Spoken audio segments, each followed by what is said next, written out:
Have you ever looked at a law and just thought, that's not right? Where does a law even get its moral power? Is it just because a government says so? Or is there something higher, something more fundamental at play? Well, we're about to dive into a quest for that very answer, a quest that's been going on for over 2,000 years. And this, right here, is the question that sits at the absolute heart of it all. I mean, think about it for a second.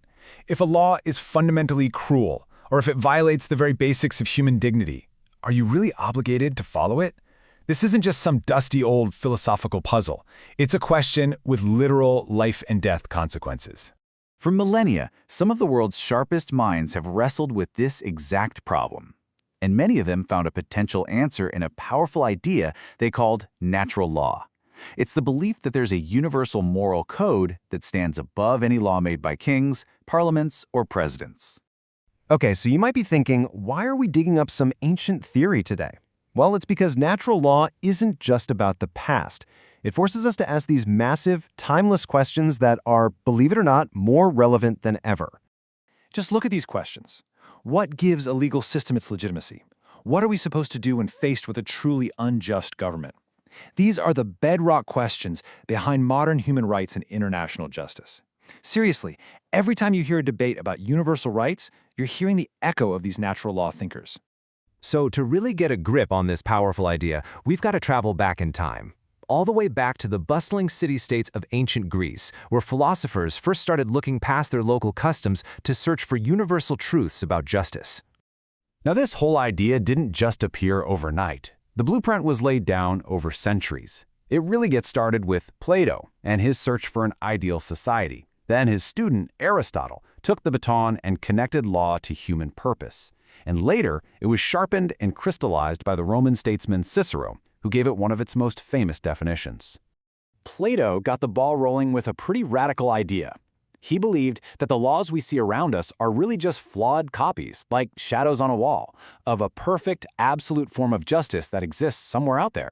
So he argued, to build a truly good society, we need incredibly wise leaders, philosopher kings, who could actually understand this higher, perfect law.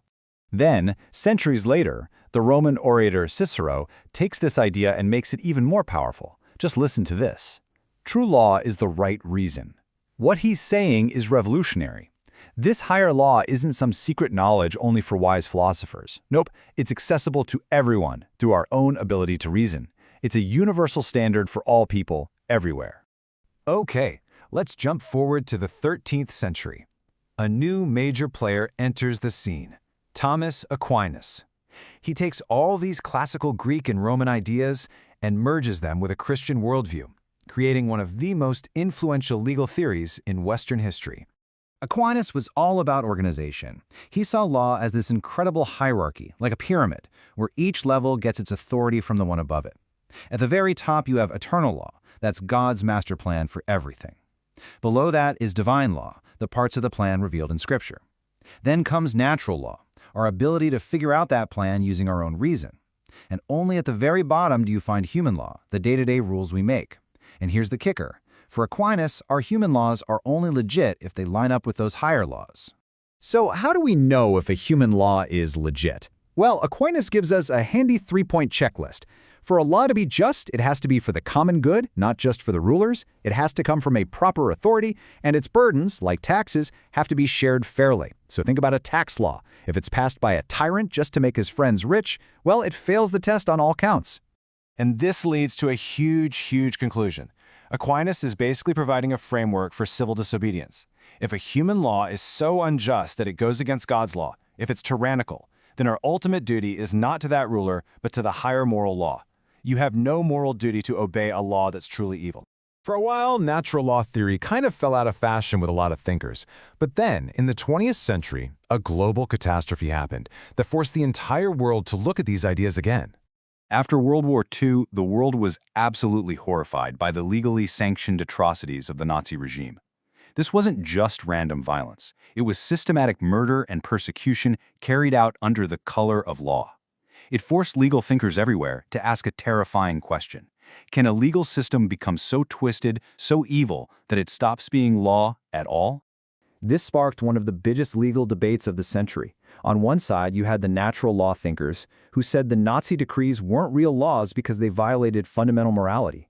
On the other side were the legal positivists. They argued that for the sake of clarity, we have to separate law from morality. Law is just whatever the recognized authority says it is, whether we think it's good or bad.